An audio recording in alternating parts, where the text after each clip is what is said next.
Hey, good morning, guys. It's Nick Mulbauer here, and I just got done watching this episode from this gentleman on YouTube. His name's Bart, but he's the guy from up north, 3 hours north up in Minnesota, and he releases those Crappie Chronicles videos. And the season opener for that series was put out a day or two ago, and I just watched it, and they talk about the history of Red Lake in Minnesota. I've never heard of this lake. I don't get out much when it comes to traveling to destination lakes, but apparently back in the 2000s there was a massive crappie boom out there, and all you could catch was 12 to 16-inch crappie. You couldn't catch them smaller. It sounds like there's just this massive year class of huge fish out there, and word got out about it. You got to remember, this is 2000, so this is 20 years ago, so imagine how things would get out now.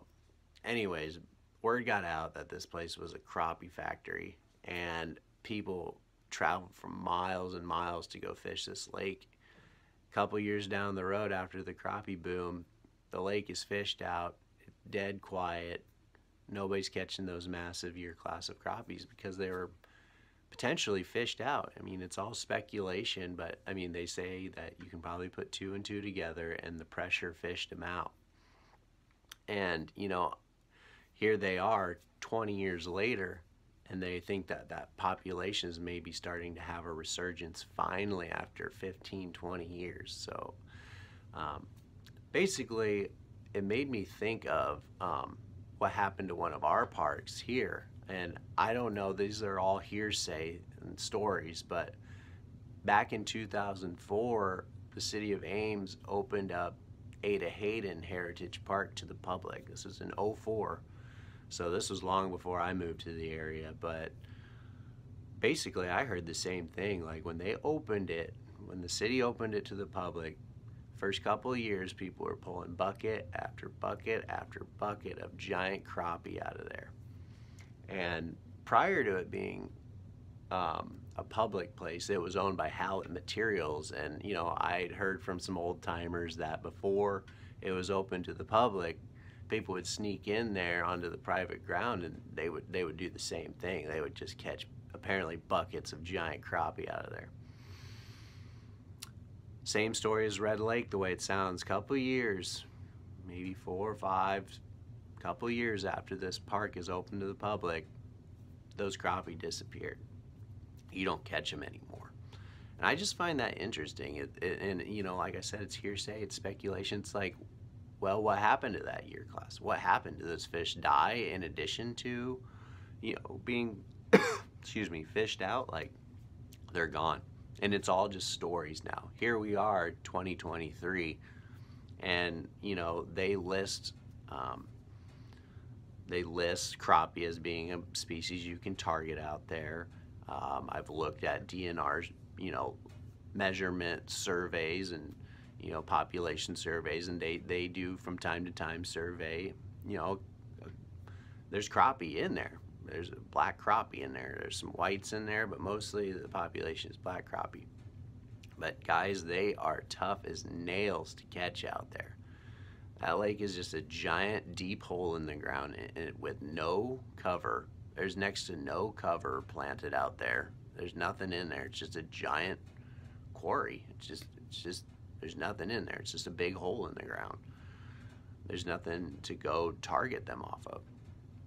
Anyways, I've picked off some good ones, some 12-inchers, here and there bass fishing, but I never go out there and actively target crappie because I just don't know where to look for them. Unless they're just roaming out there and you might have a live scope to beam around and maybe find a school of them out there in open no man's land. Like, they are tough to find.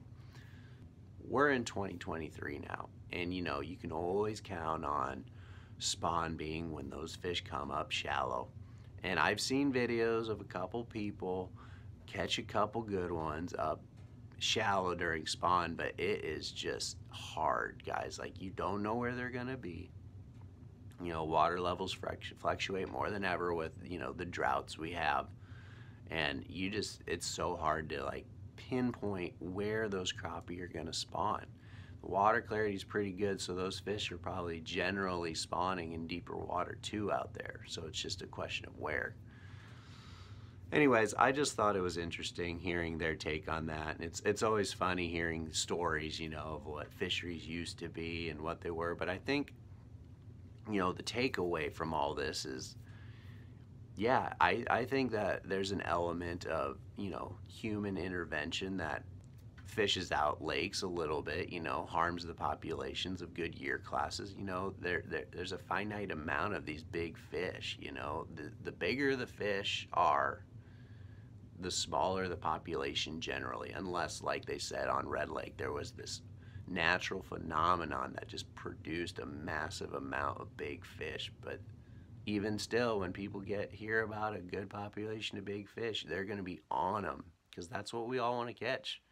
So I think you just need to be aware of how popular, a bite might be. And if you hear of a ton of people getting on a hot bite, you might just want to use your, intuition about what you think is an appropriate amount to take, even if there are, take limits in place, And like I said, this is rare. This does not happen. Phenomenons like these do not happen often. But,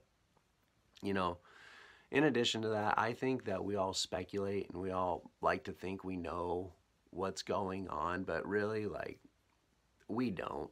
We speculate everything. There's some things, there's some fact in all these stories, and there's some fact in how fisheries, like I said, can get fished out. But I think there's a lot of things that go on that we just don't know.